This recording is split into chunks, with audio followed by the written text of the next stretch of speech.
Russ Maddin, Traverse City, Michigan. Tying a fly, saving a worm, living a dream. So what we're gonna do here is gonna be a size 1-2, and it's very, very common for me. And this is just on an Ahrex TP605, which is the lighter wire version. And you can really use any other hook. You can use the heavy wire one if you want. You can do combinations. Sometimes I'll run the 610 in front and the 605 in the back. That's a good way to do it. I run a lot of glass rods, and I have a little bit more of a belief in the sharp over stout. So even for big fish, because I'm always floating, I'm always on the move. We're not landing our fish on anchor. We're not forcing the fish up river. We're actually going after the fish to attain it. So start off with some thread. I'm just using olive. That's what I have, but you can, any color, and it's just 6/0.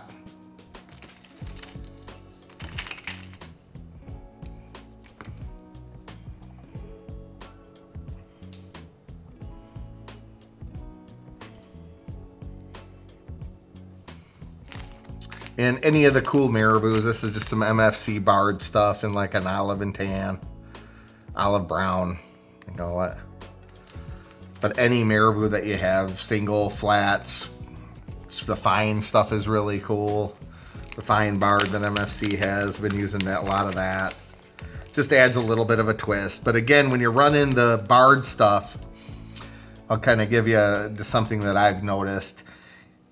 I break up, if you put too much flash on there, you kind of dilute the barring. So what I like to do is use like a flat color flash. So in this fly, I'll use like a brown, and it doesn't kind of take away from the actual barring of that marabou. But you certainly tie it any way you want. You know, I'm not here to give just directions here. It's just anything that works for you is a good fly, basically.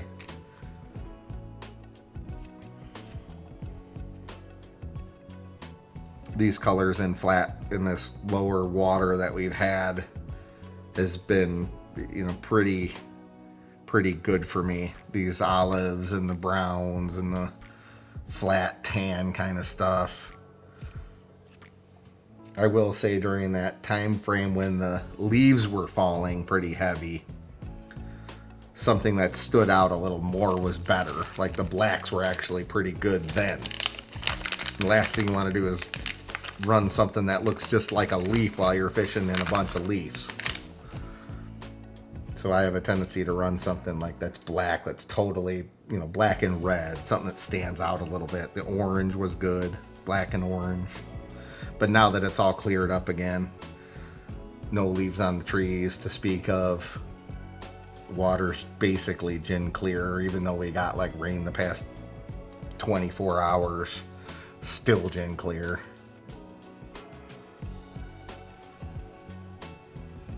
To pair up some of that barred stuff there.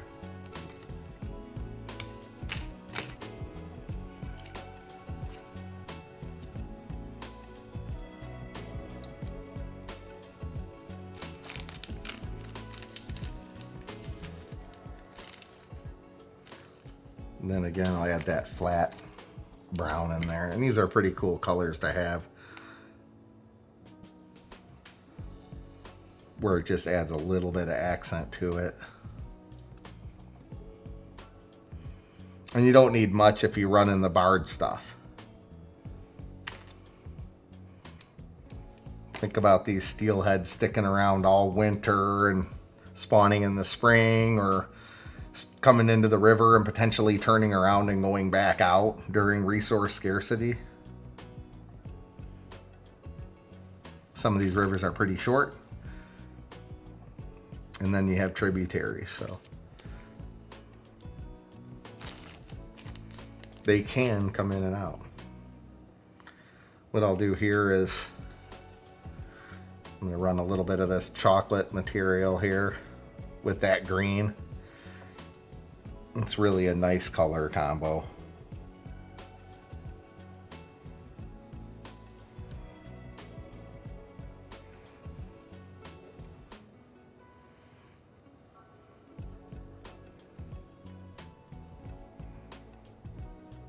But again, anything you can wrap around a hook, you can tie this fly with. This is basically going to be a Circus Peanut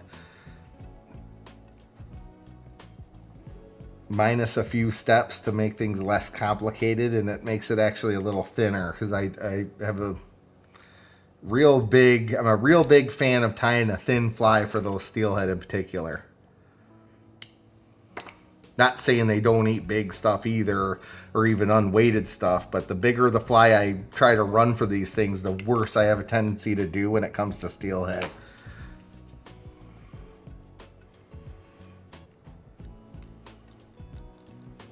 So I try to keep these things in that 4-inch range, and it seems to be, especially this year when there was numerous steelhead around to sample and to experiment with. Not every year is the same with the numbers of these fish. It's very similar to the fly I just did, but it's going to be basically a Circus Peanut with like a little bit of that polar, or in this case it's that material from Sightline, kind of a saltwater company. I kind of like it. There's some colors that are kind of unique, so I use some of their material. But the flat stuff, the Senyo material is pretty good from MFC too. It works good. You really got to mix it up because the pressure sometime on these rivers are fairly extreme during the fall. So anything that you can do to set your pattern, failed feather. Anything you can do to set your pattern aside really can make a difference for you, especially when it comes down to the straight fishing aspect.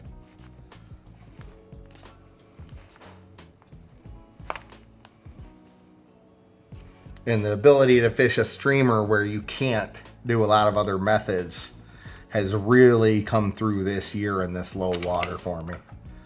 You know, you can actually fish that last 30 feet where the guys can't swing. And you could fish that last 30 feet where guys can't float a bobber. And you could fish the top 30 feet where you can't start swinging. So you actually add to your runs, you know, 40, 50 feet that nobody really fishes. And if the fish get backed up into those runs because of heavy pressure or boat traffic, etc., you're actually able to fish those areas. And this year, more than most, I've actually found that probably 75% of the fish that I've caught on the strip this season have come from those areas. Areas very only accessible with the streamer, only accessible from a slow moving boat, only accessible by paying attention to the river more so than just going to meat and potato so-called runs. Because those meat and potato so-called runs actually have been harboring fish 100 feet above it, 100 feet below it, and the 200 feet in the middle that everybody fishes is really, you know, those areas are set aside for some pretty good angling this year. It made a huge difference in my fishing this year. And that's aside from fly tying. It really, certain approaches you can use for these migratory fish, especially steelhead, actually, you're the only one who can do that. You know, maybe a guy throwing a lure is going to be able to fish those 30 yards down and 30 yards up. But if you're just swinging or you're fishing a bobber, there is no way to penetrate those jungles. You know, it's literally like Paul Bunyan took a dump in these rivers here. Every single log in Michigan, every tree that's ever been planted here have been shoved into the river and floated down it. So these areas that have a lot of wood and the water is extremely low this year. So it's, you could pull that streamer across that wood. 30-pound mono I'm using on this one because let's say I am just specifically talking the migratory situation here. I'm running some 30 and running a couple 6mm beads.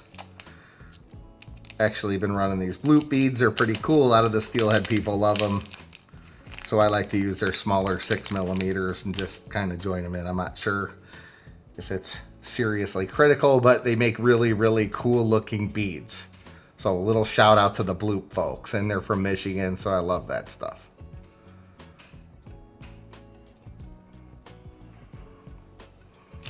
This one is, what, a 6mm Slum Shine. But they make a lot of cool 6mm ones, and are perfect for like a size 1-2 hook.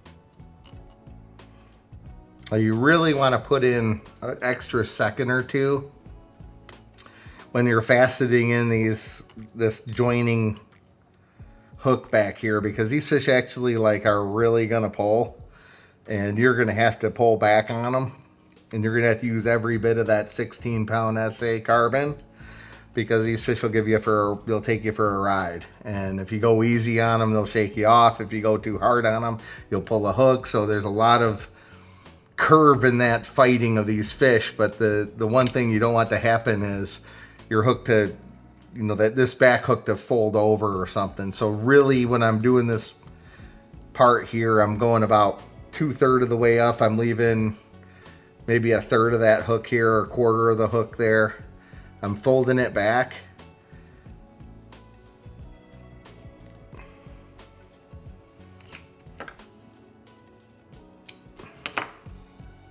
And I'm going right to the end there.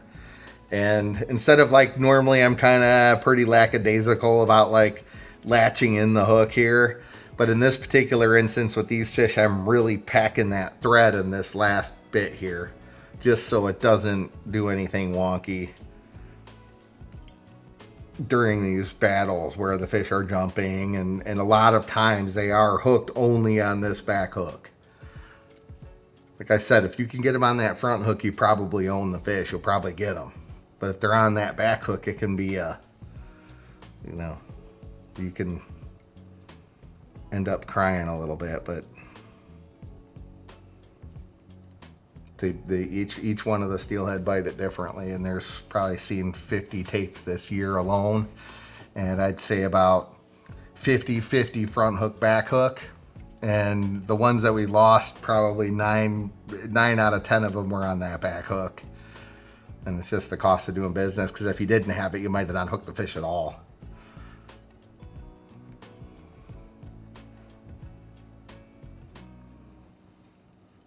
But the last version kind of gives you a little bit of a ability to manipulate that back hook a little bit. You can change it up, you can make it a little bigger, you can make it a little stouter, you can kind of play with that a little bit. This one, since I catch multiple trout every day out there too, it's really nice to just have something in the front, because when you don't have it, you wish you had it when like a 28-inch lake runner bites it or something, and it just grabs the middle of it and you can't stick them. So it's a real trade-off on these flies here when you're doing this migratory river stuff, and you'd hate to lose a big brown, but you also hate to lose a steelhead. So it's kind of like a 50-50 for me, whether I'm going to run, the pole vault champion, or I'm going to run just a peanut that's migratory style. It's a toss up. So 50-50, I guess. If I'm like on certain rivers where I know darn well the trout number is like pretty low, and it's all big chromers, then I'm probably running more tendency to run just that rear hook with the shank, versus like if I'm up by a dam, or if I'm a little further south, or if I'm on a river that has a little bit more of a 50-50 split, or a 75% trout, 25% steelhead type thing, I might run more of the double. But I've caught them on both, and I've lost them on both, and this year we've had quite a few fish to really, really attempt to dial in a presentation. So, and it looks like some of the further south rivers are just starting to get some too. So should be good around our parts for several weeks. I'd say well into December, maybe even January, depending upon how the winter shapes up.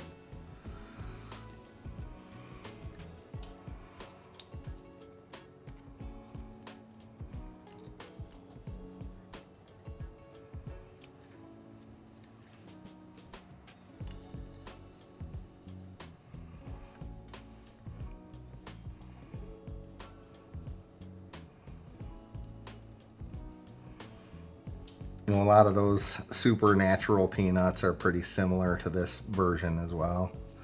The MFC carries themselves. Some of the color combos would have actually probably been very, very effective this fall. And probably will still be effective for another few weeks at least. Until it's too hard to throw a streamer. Guys all the time ask me, how long do you throw a streamer for? And I say, well, until the, you know, about 7 casts of breaking, you cast 7 times and you break ice out, it's usually, you know, about time to tell the Outlaw Josie whales the war's over. But anything less than that, you know, if you're 20 times cast before you gotta pop the eyelets, you're usually pretty good. Anchor rope freezing, that's another one, you know. That can kind of end it pretty quick for you too. Oars getting the ice on it, that's kind of annoying too. But I'd say you're still a few weeks away from that, so.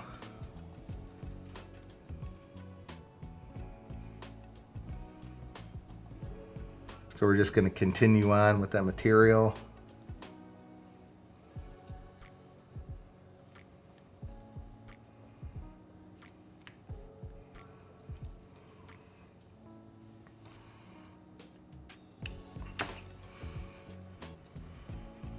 You got that nice chocolate and green. Basically what I did here on the rear portion, I cut a little bit of it. And on the front portion, I left a little bit wider in case you guys didn't see that or I didn't mention it. Just wanted to mention it real quick. And again, these are repetitive casting flies. So I actually try to decrease the amount of material on these things the best I can. I'm not looking for the fly to do all sorts of weird action either. That's not the way these fish have been biting the flies. It's just not, at least, you know, where I'm fishing them, which is different than some of the small rivers. Fishing a big river, and the presentation is a lot slower and a lot less animated than the guy would do for brown trout, where you're yanking the rod and doing all that. So that is not what you want to do for this stuff. You want to really keep it steady. Big, long courtesy pauses, as long as that river as you can possibly let that fly dead drift for. It's going to be a lot more effective for you. You do not want to bring this thing in at warp 3, although you can. But I would strongly recommend keeping that fly out there like longer than you think these fish are traveling, like really far for these flies. That I can tell you, because I've seen it in the clear water where, you know, each cast you're covering, let's say 100 feet square. Not like 20, 30 feet like people think, like the fish is right there by that log. It's not. Fish are 30 yards downriver from you, coming toward that fly upriver.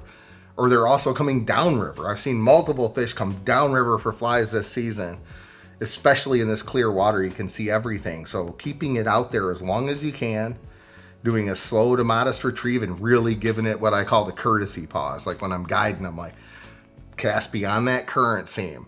Let it sink. Let the line do some work. Bring it into that middle current. Kill it.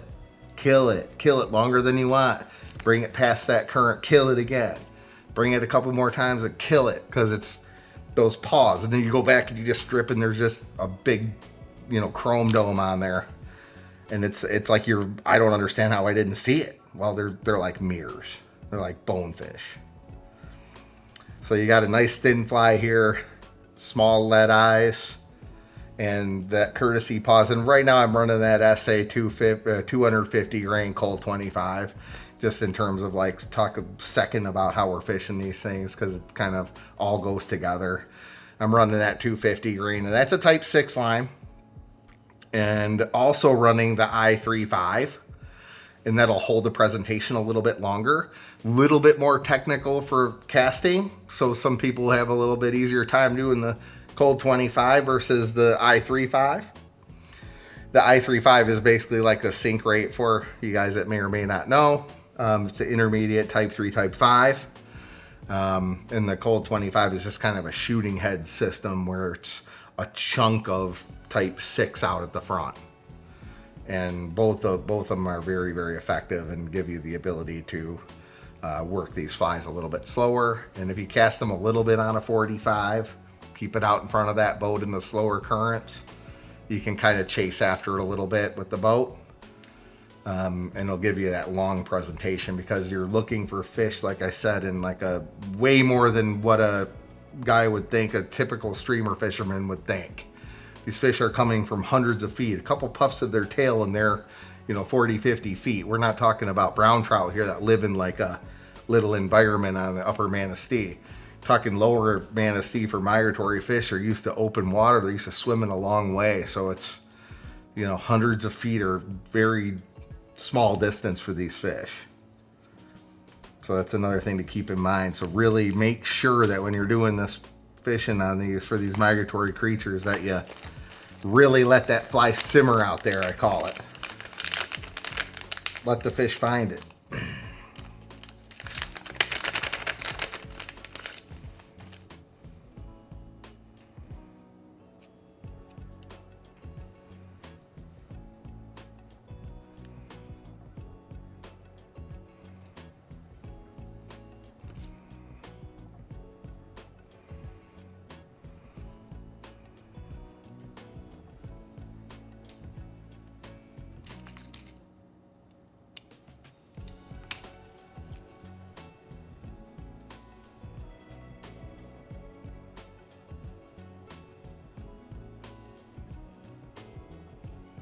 Couple wraps of that marabou, just throw a little collar on it.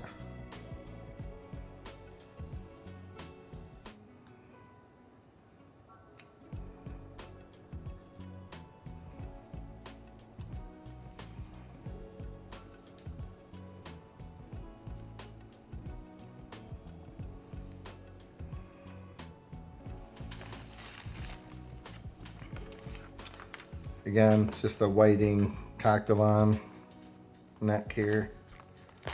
Gives you a lot of feathers. You can find them, buy them.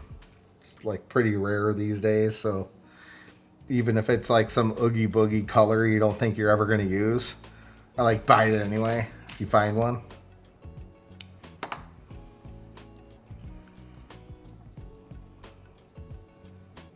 And you can use other materials. There's all sorts of hen backs or pheasant. There are a lot of good useful pieces on a pheasant that can do this stuff. I've always been a fan of tying with what you got.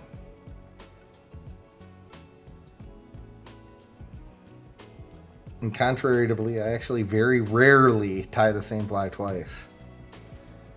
I've tied more of this style fly this year in the past 2 weeks than I think I have in close proximity to color combos.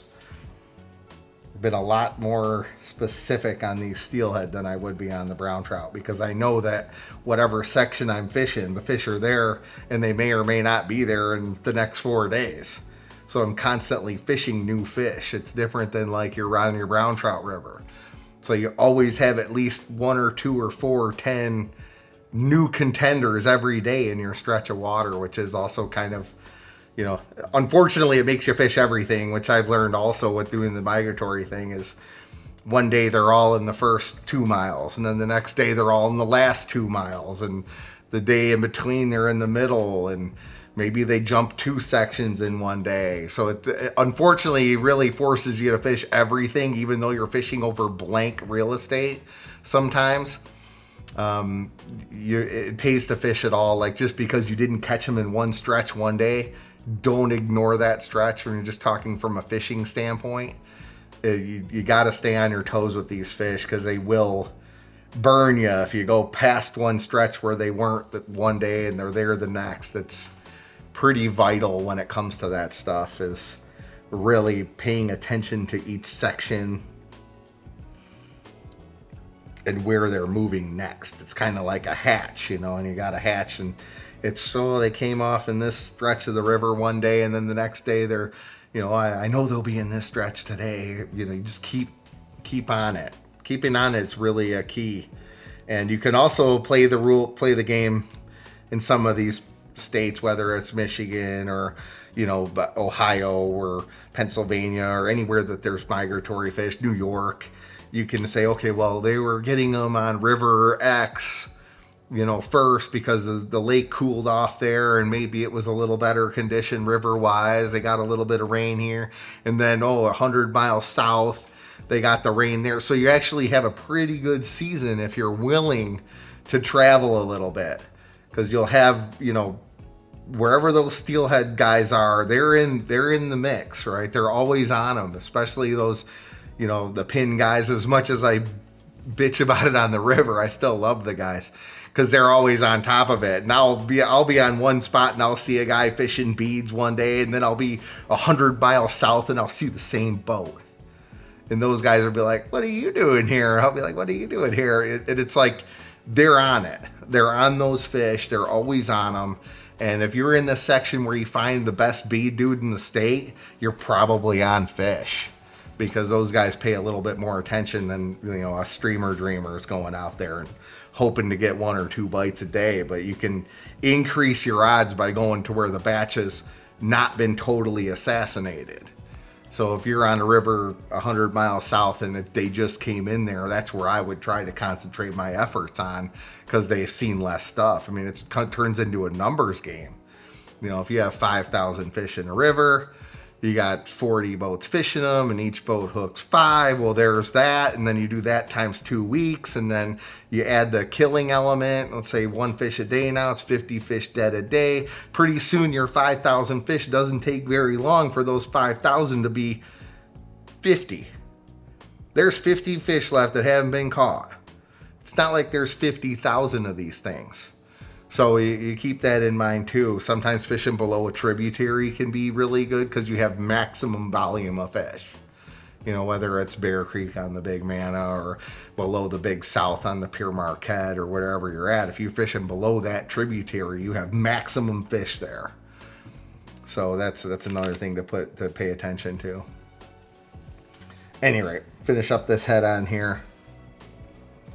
And again, I'm gonna use this Dirty Bird. I'm gonna do, you know, like I said earlier, I only had a couple colors to begin with.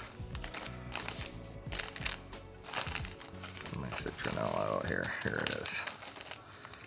So I always call this is the one I've been running a lot, and then I added the white to it. It's a Dirty Bird dubbing. Greg Senio, my man who does a lot of swinging. You know, I make fun of that stuff, but it's actually a good tool. It helps you out. Call it the pole vaulting, but you know, I'm a streamer dreamer, so I like moving. I still row boats. I still do all that stuff. But this is the Ronald McDonald. I'm adding a little bit of white to it.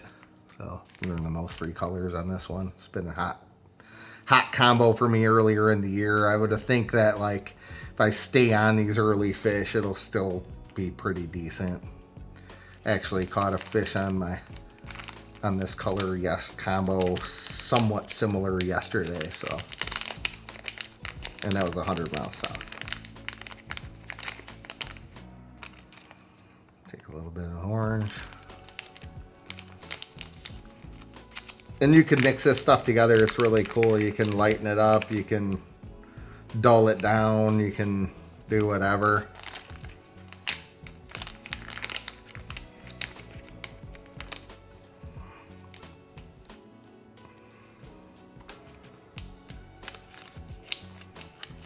My only disclaimer for this fly is that it doesn't really wear well. You know, after a few days of fishing it, it doesn't quite look the same. But that's good. It shouldn't.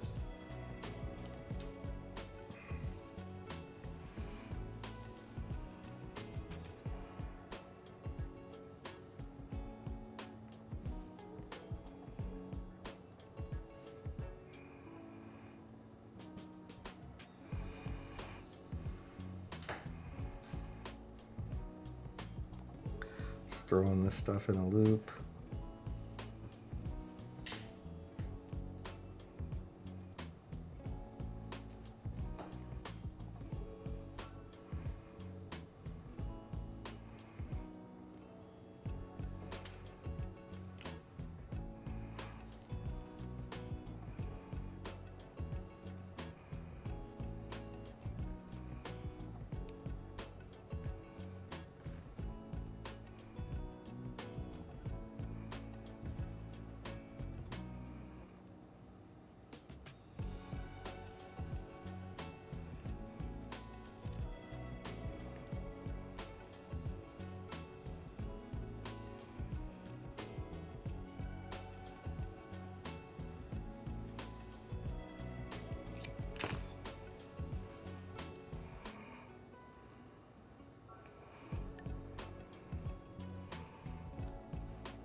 It's pretty odd because every time I do this, I get a little different color head. So it's based on whatever I grabbed off of that, out of that package and whipped it in the heap. Off, and I'll take my whip, kind of pull it out. And that's another cool thing, these Dr. Slick whip finishers. I really like using them. They're pretty good and sharp, and they could really like pull some cool stuff out. It's actually a dual purpose tool for me. And you can sit here and nitpick it.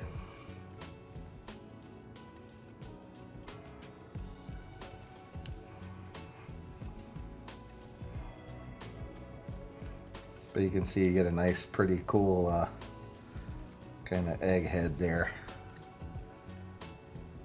Mixing all that in there. Looks pretty cool. Fish is pretty cool. It's actually a pretty nice material when it gets wet. Like I said, my only beef with it is that, you know, when you get it back in your box, you're like, oh man, it doesn't look the same. But I guess, you know, it shouldn't.